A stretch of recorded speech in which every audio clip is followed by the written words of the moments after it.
Imagine this. You wake one day and step out of your front door to find a horde of disgusting, rotten creatures walking down the street.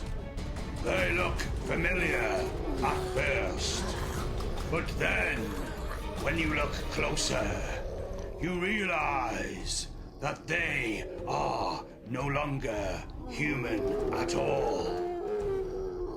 The deadness in their eyes tells you that they are no longer human, although they still have the same physical attributes of a human being. They are able to walk, but they are not able to talk or think in any kind of meaningful way. The only thought they have is that of consuming flesh. Their basic instincts tell them that they are hungry and will therefore move towards any living thing, including human beings.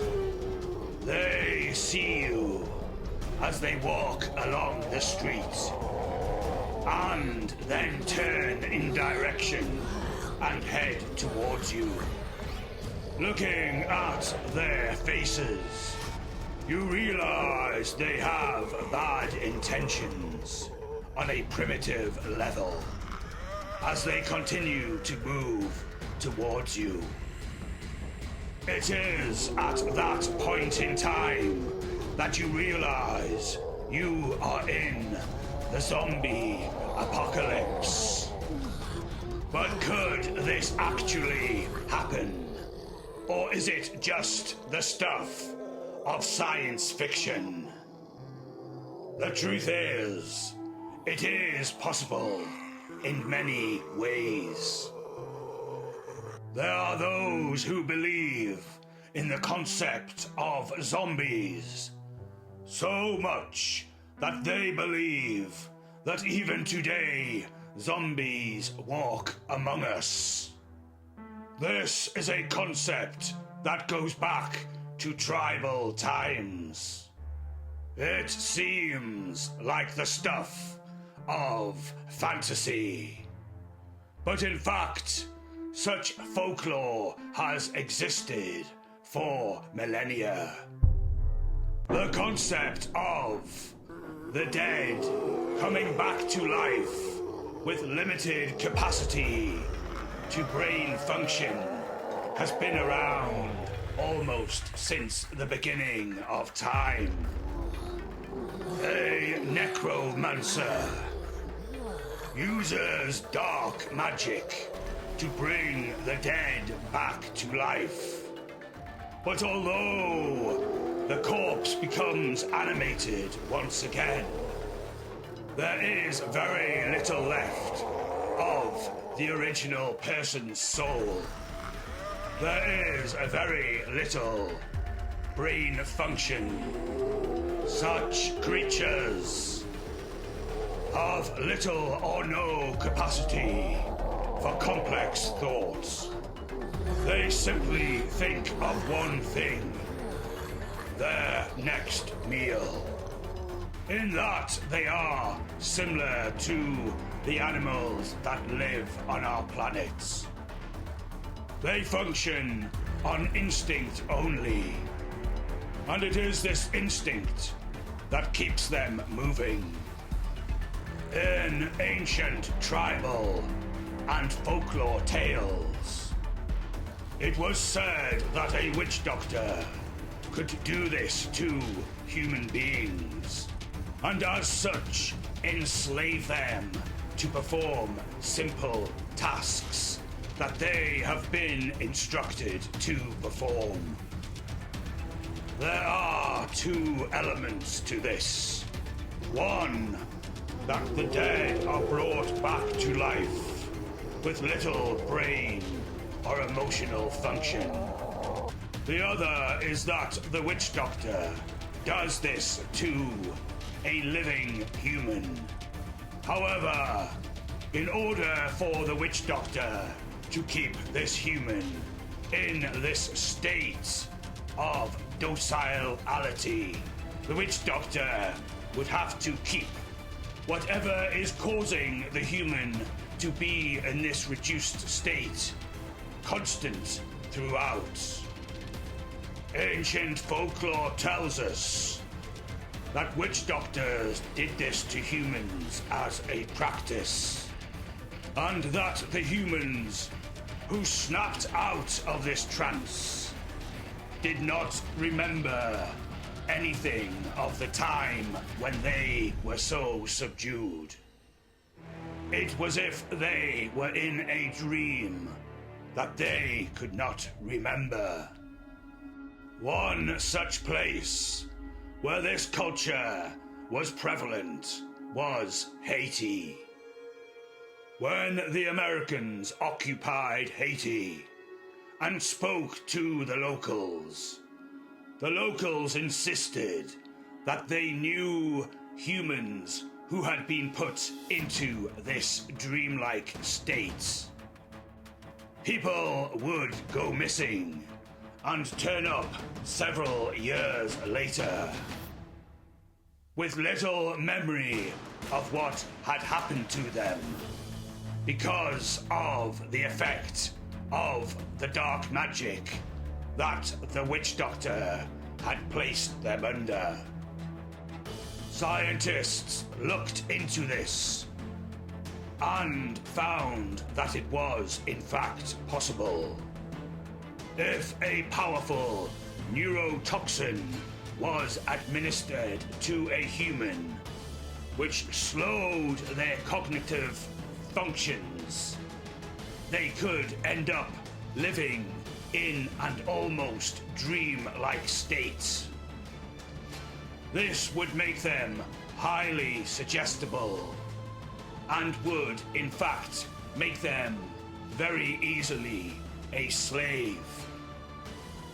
However, one must ask the question, could such a practice of subjecting humans to powerful neurotoxins lead to a zombie apocalypse? The answer is no. The reason the answer is no is that the state of these zombie-like humans is not caused by an infection, which can then go on to infect others. There is, in essence, no way for this zombie-like state to spread to others, unless that is, the witch doctor subjects others to this powerful neurotoxin. It is also worth noting that although such stories are prevalent in folklore, there are no recent case studies of such a practice being carried out. This does not mean that such a practice was in fact not carried out. However, it does become hard to quantify this as a truthful story when we cannot see this actually happening today. One must also ask the question, how plausible it is that a person could be kept in this state for many years. In order for a person to be put in a zombie state and kept in that state for many years, the perfect dose of this neurotoxin would have to be applied on a consistent basis. The difficulty with this would be that as a drug is administered to a human being, its effect starts to become diminished. So therefore, a very accurate upscale in the dose would have to be administered, and this would have been very difficult to calculate, going back to many centuries ago, when there was little science in which to measure the effect and the actual concentration within the victim's body. It would only take one missed calculation to release the victim from this state. It is also worth noting that if that miscalculation was on the excessive side, it could also render the victim dead. It is also fact that if such a person who had been induced into this zombie state bit another human being, that this neurotoxin would not be transmitted to the other human being. In order for it to be transmitted, the effect would have to be caused by a virus. Because a virus can be transmitted into the body of another and can then replicate to become a very strong force within the victim's body. There is another explanation for the possibility of the beginning of a zombie apocalypse, and it is that of spores.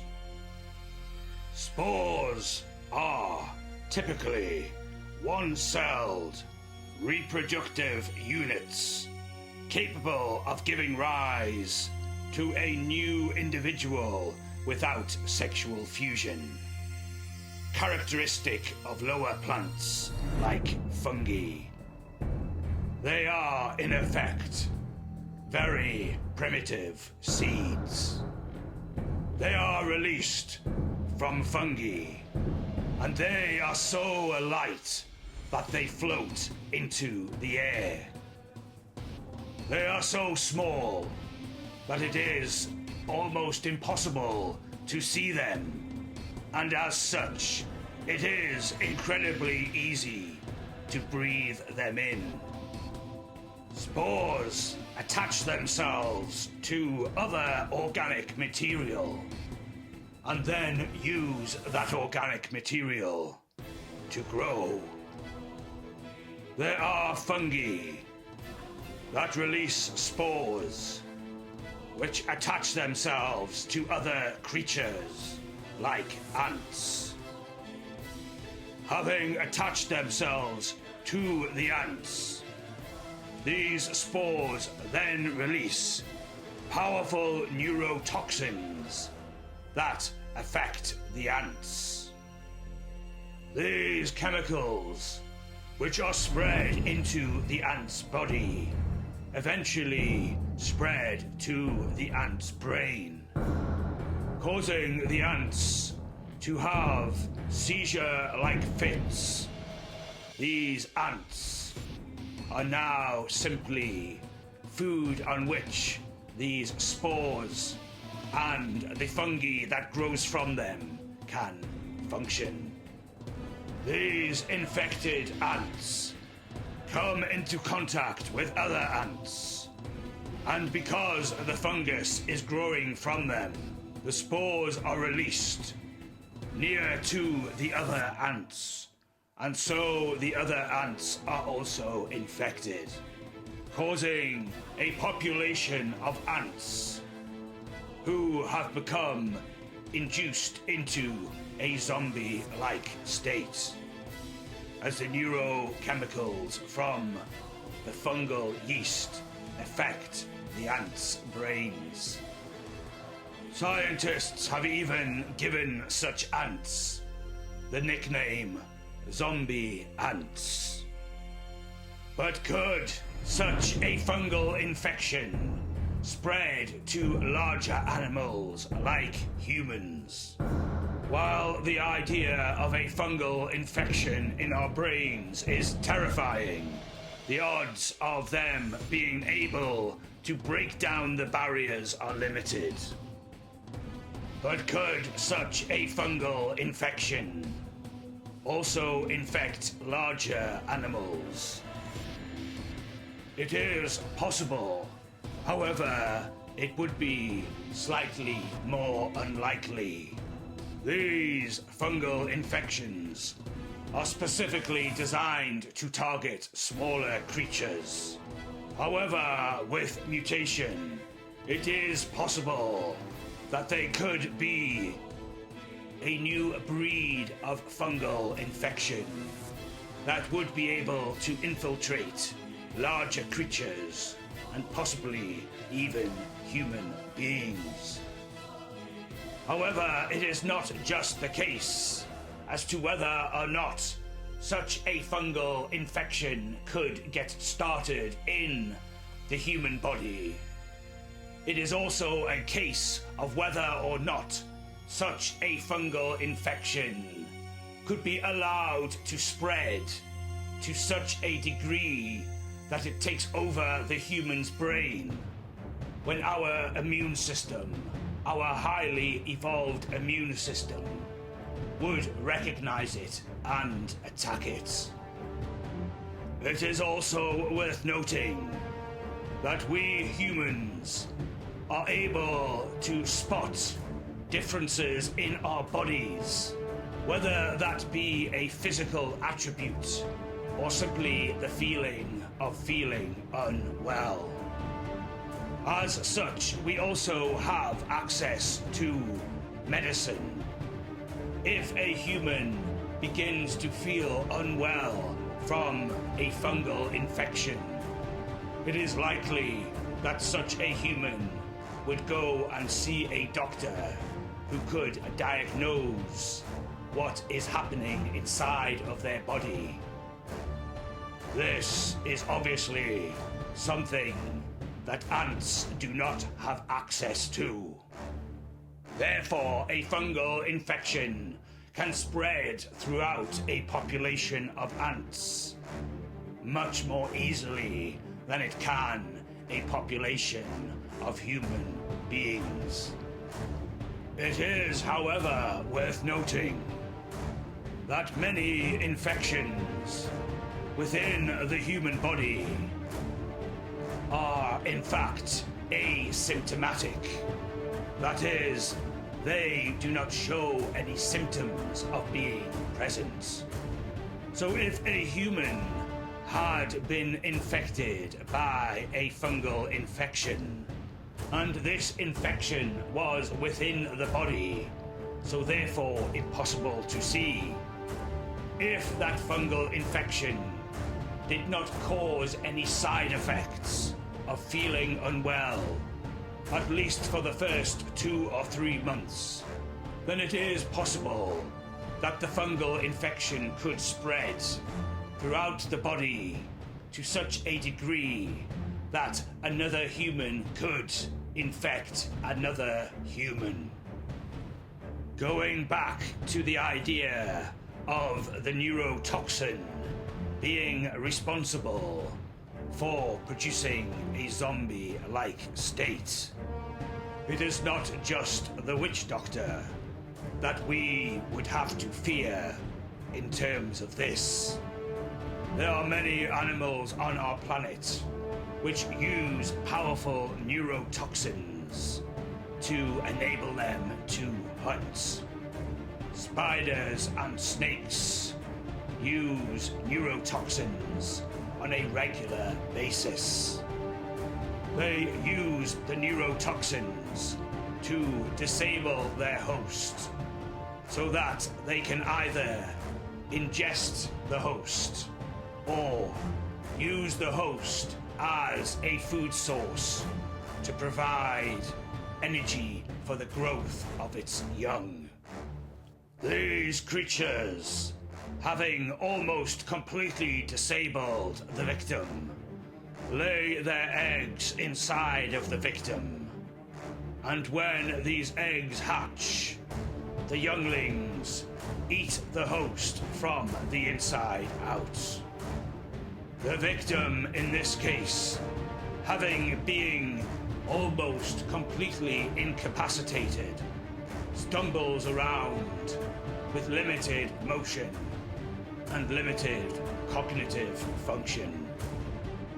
There are some wasps who will render the victim completely incapacitated, whereas others will simply slow down its functionality and force it into a zombie-like state.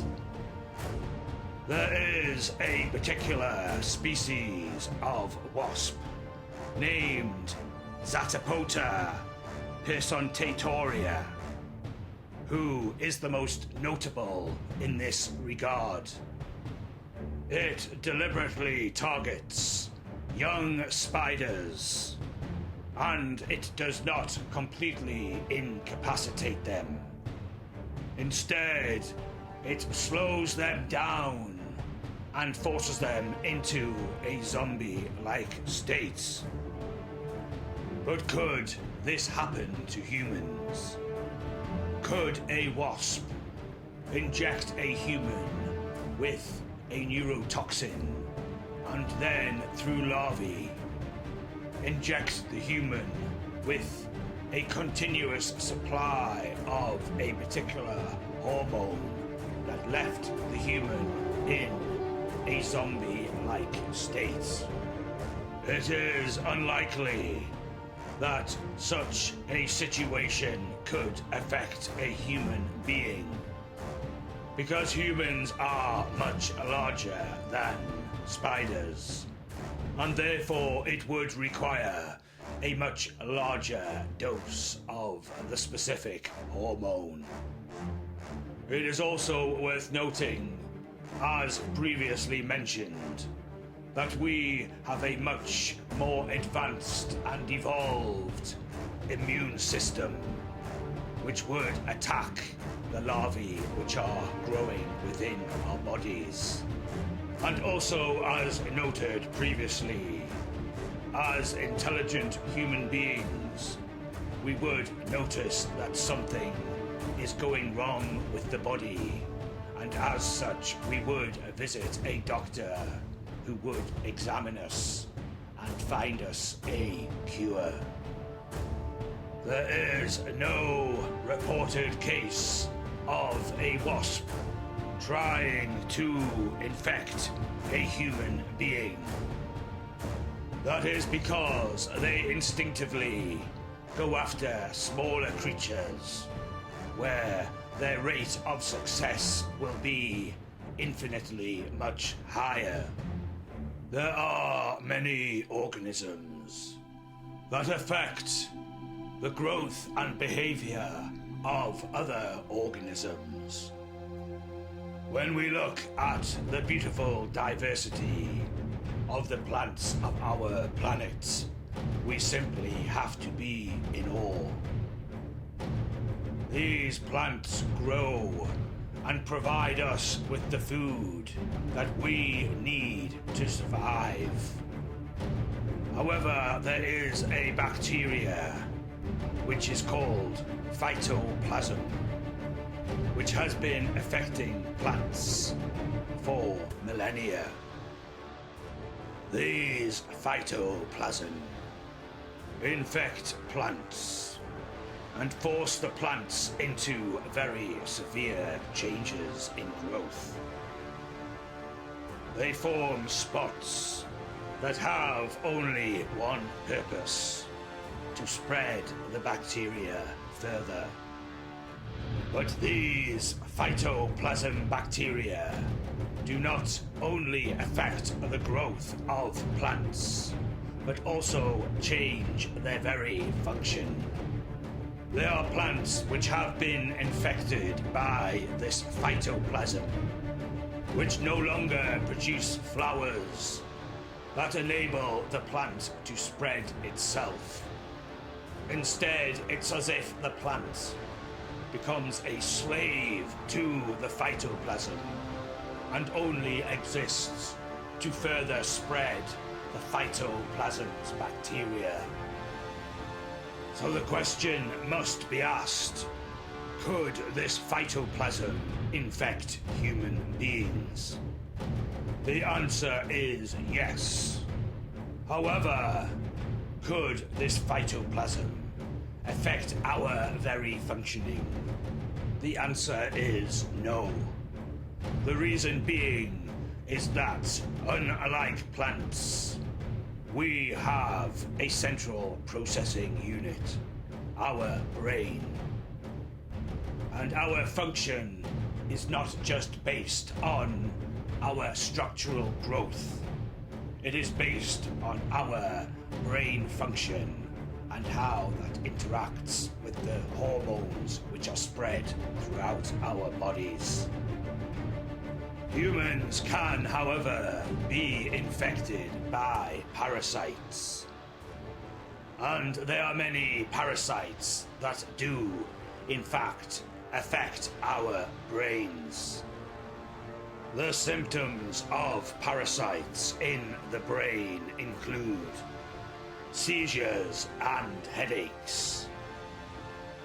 However, confusion and lack of attention to people and surroundings are also an effect of a parasite in the brain. There's also the effect of a lack of balance. A parasite in the brain can also cause death. But simply thinking about a parasite causing damage to the brain, it is possible that as the brain continues to lose its function, that the human being would be reduced to the simplicity of a zombie. That all complex thought would be no longer possible because the brain has been damaged to such an extent. The frontal lobe of our brains is the lobe, the part of the brain that deals with conscious decision making. It is possible that a virus could evolve into existence, which takes root in the frontal lobe and slowly digests it as it expands its own population.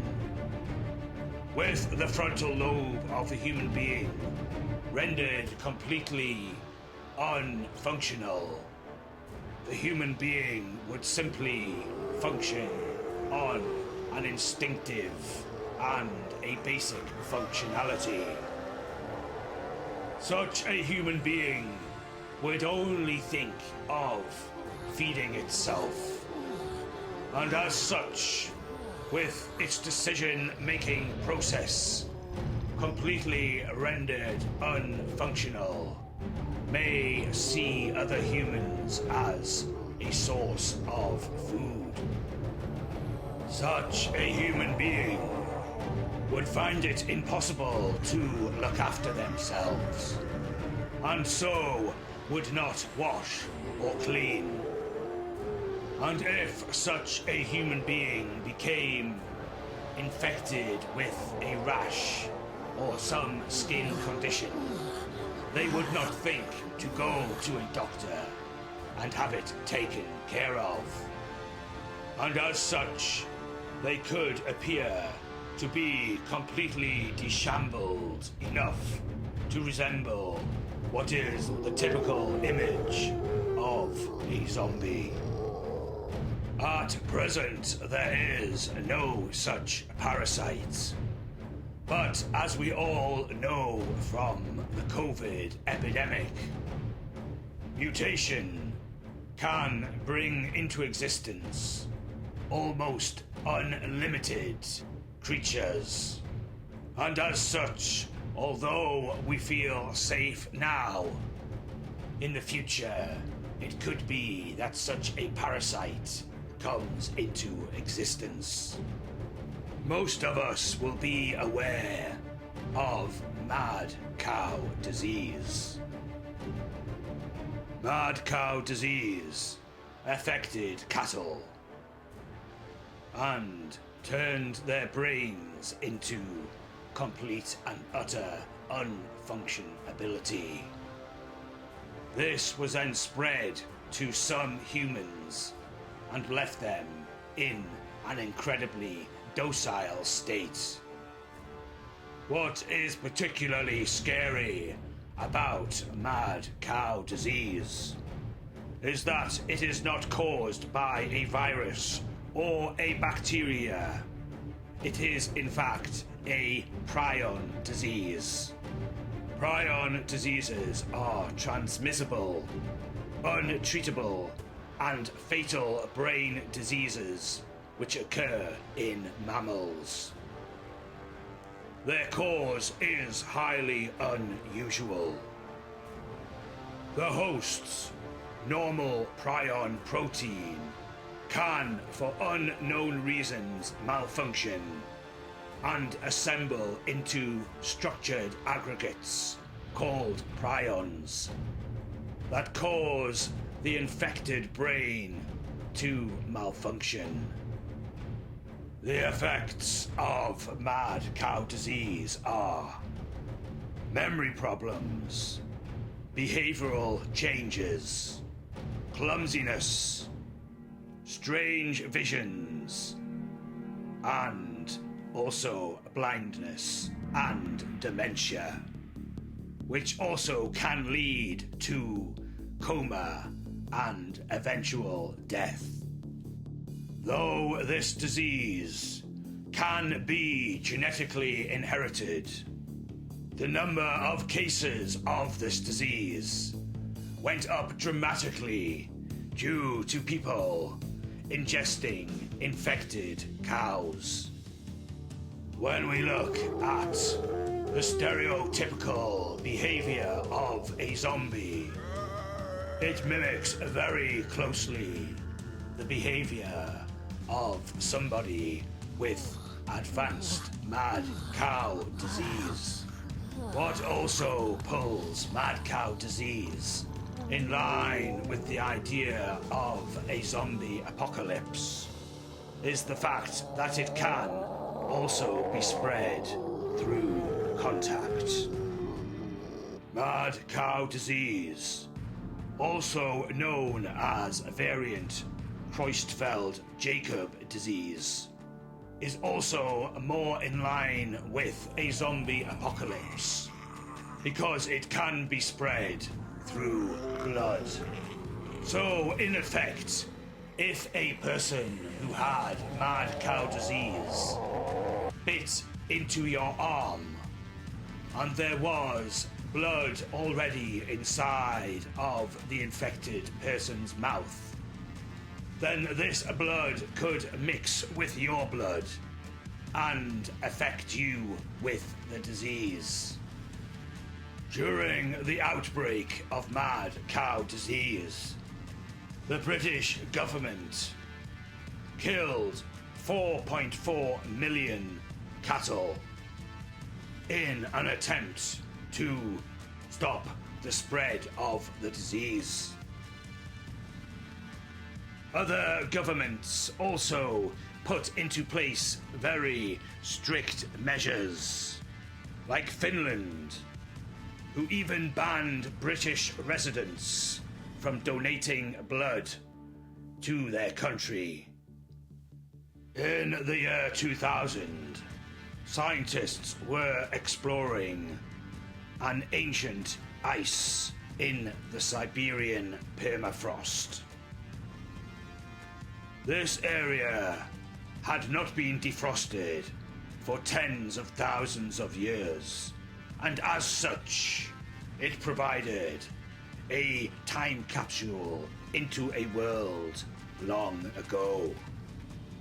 But when a sample taken from a riverbank was exposed to some test amoebas, scientists noticed something disturbing. The amoebas were rapidly dying off. A series of tests revealed that the permafrost contained a virus. But this virus was different. It was the largest virus humans had ever discovered. This virus was called pithovirus, and it measured a massive 1,500 nanometers. This virus, which was gigantic in virus terms, had as many as 500 unique genes, which were ripe for the possibility of mutation. To put it into perspective, the HIV virus only has 12 genes, while this newly discovered virus does not affect humans. It is only because it has not evolved in the same time that humans have. If this virus were to be unleashed on the world, then it could be that it would evolve and mutate into a virus that does affect humans. However, what is slightly concerning is that in 2016, a modern species of the same virus was discovered, with its DNA being very similar to its ancient counterparts. The good news is that this indicates that this giant virus is not likely to evolve in a way that makes it affect humans, as it has evolved to affect a particular group of species. The fact that it has evolved specifically to affect amoebas is a good sign for humans, but that does not mean that we will not in the future discover another giant virus that is capable of infecting humans. Frozen beneath the ice of the poles could yet be a virus that affects humans and turns them into a zombie-like state. With global warming as it is continuing to rise throughout the centuries, it could be that with the melting of the poles, a variety of viruses are released that could render humans into a zombie-like state. So, we have talked about the possibility that an existing virus could turn the human mind into that of a zombie's mind, and in doing so, turn the human race into a collection of zombies. But what about new viruses that could be formed in the lab? Many have suggested that COVID was invented in a lab in China.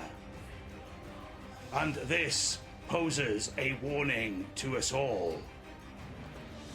There may be laboratories in the world which are working on viruses which can be used as warfare, which could escape and have this effect on the human body.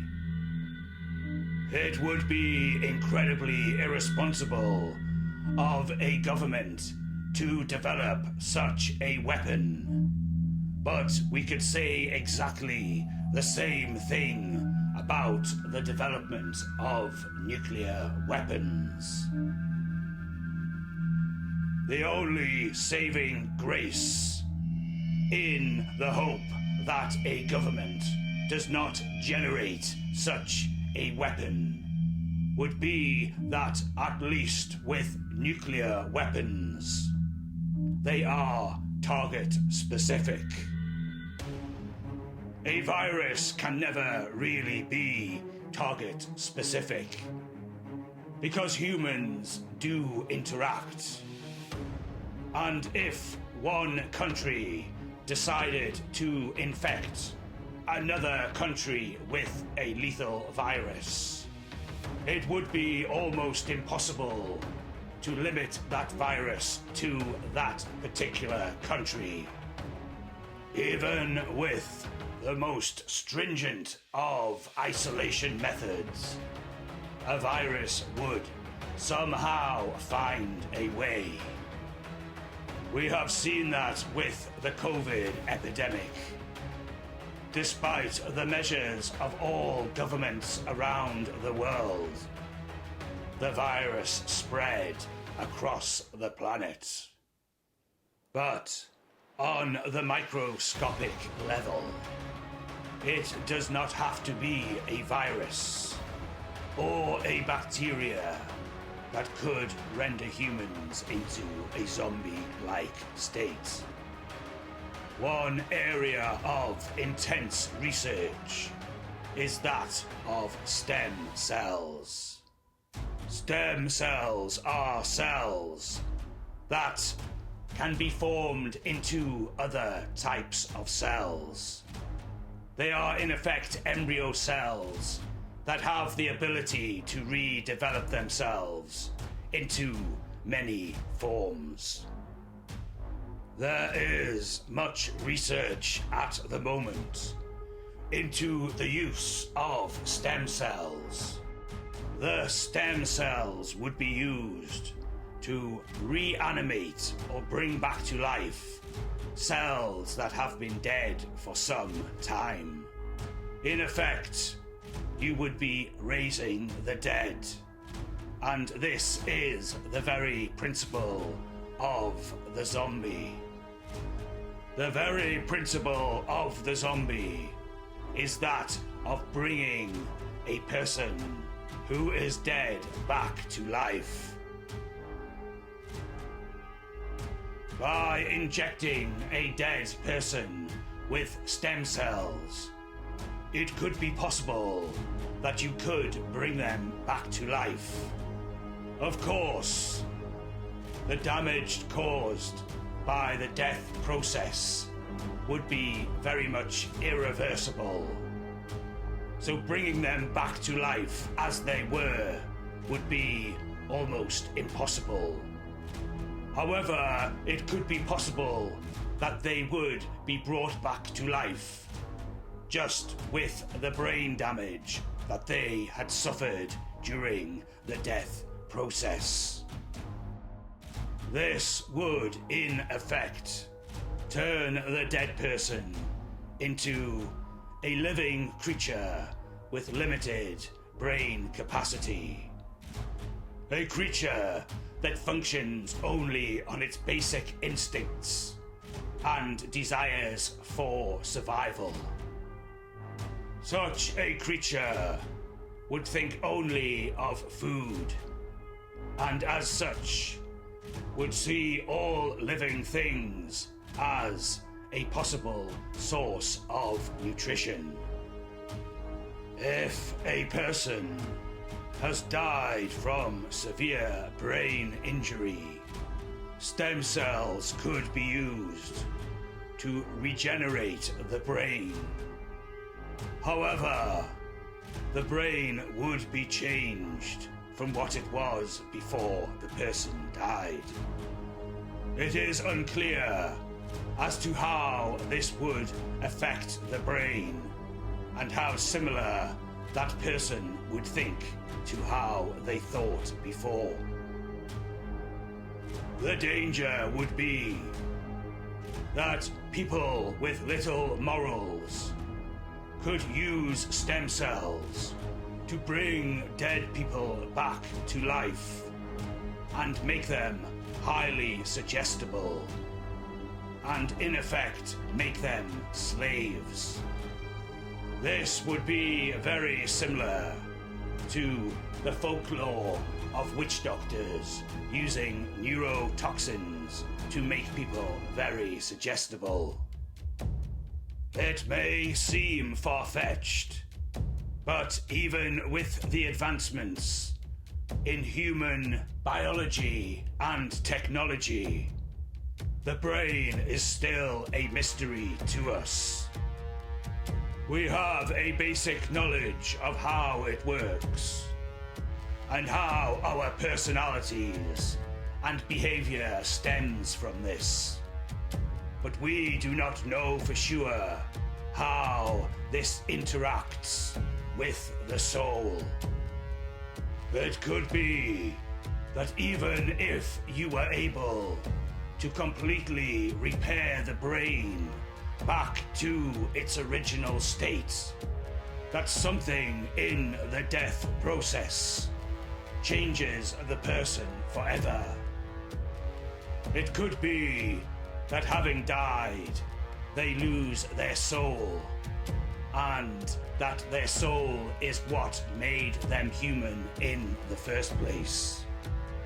As we know, all governments around the world want us to conform.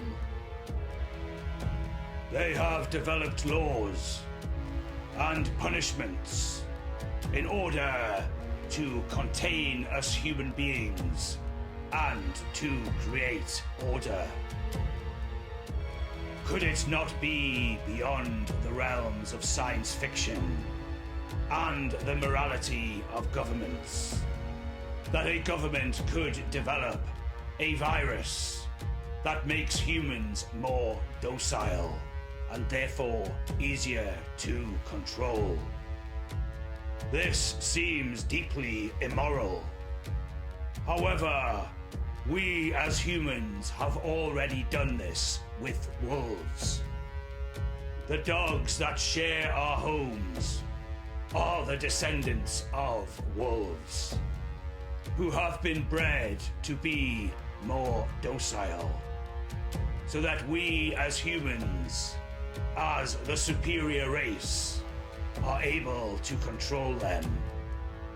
Could it not be that an elite ruling class would not see themselves that way and decide that it would be better for the planet if the entire human race was made more docile, turning us into a bunch of zombie-like humanoids who do as they are told?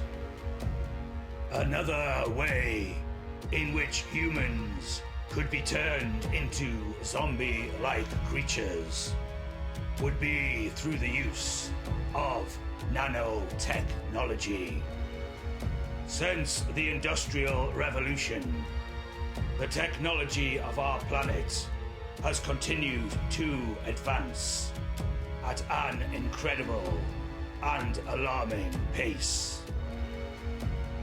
We have found a way to make the tiniest of robots, the tiniest of machines, that measure only a few nanometers in width. In the future, it could be that an immoral state or corporation decides to enslave the human race by releasing a nanobot technology. Small machines that float in the air, that are able to crawl inside of a human through the mouth or through the eyes and enter the bloodstream and eventually enter the brain. Having arrived in the brain, these nanobots go to work and change many of the lobes in our brain to make us more docile. To the elite ruling class, who thought this was a good idea, could come a serious problem when you tamper with the human brain. It is unclear as to what the long-term effects could be. It could be that they could produce a race of docile humans who obey their every command. But then, through evolution, the human race begins to change. The human race once again becomes primitive, and once again begins to desire cannibalism. Humans feeding on humans as their basic instinct to survive. Stripped of their ability for independent thought, and therefore the ability to recognize that this is wrong. They function on a basic level and devour any living thing that they see. But it may not be a malfunction in the biological system that these nanobots would cause to produce us into zombie-like creatures. It could be that these nanobots are able to use the resources of the human body to self-replicate, and in doing so, replace the brain as the driving function of the body. What is particularly scary about this is that the instructions to function could be from a central point outside of the body. A central command system somewhere on the planet being able to control every human on the planet, making humans do whatever it wants them to do. So the question must be asked: if nanobots could be capable of taking control of humans, then why are we developing them? This is because of the many benefits that they could provide. If somebody has a progressive, degenerative disease of the brain, they can only undergo so many surgeries per year. But with nanobots permanently installed inside of the brain, constantly working to counteract the effect of the degenerative disease, diseases like Alzheimer's could be constantly battled from within the body.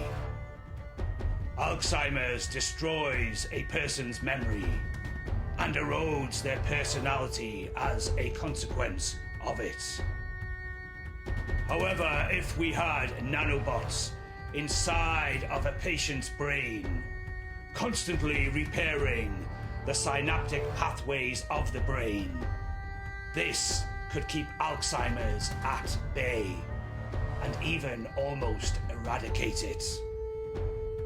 So far, we have discussed every possibility for a zombie apocalypse from within this planet.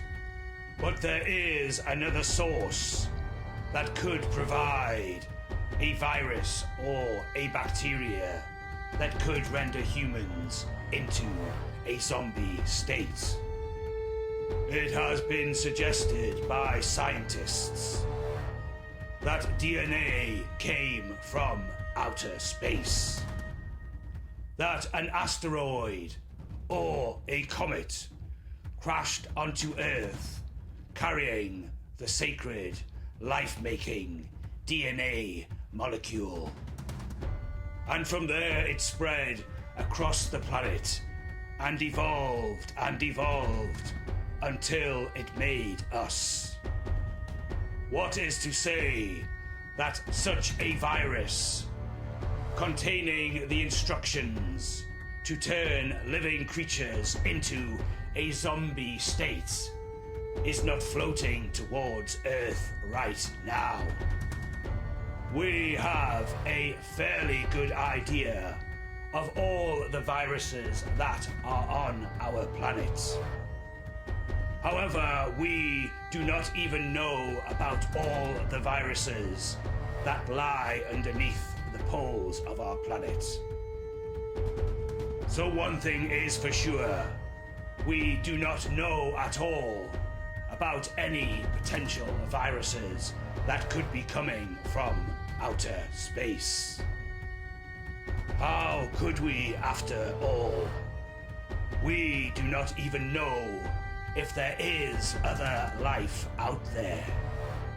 It could be that another alien race would like to take over our planet and use us as slaves.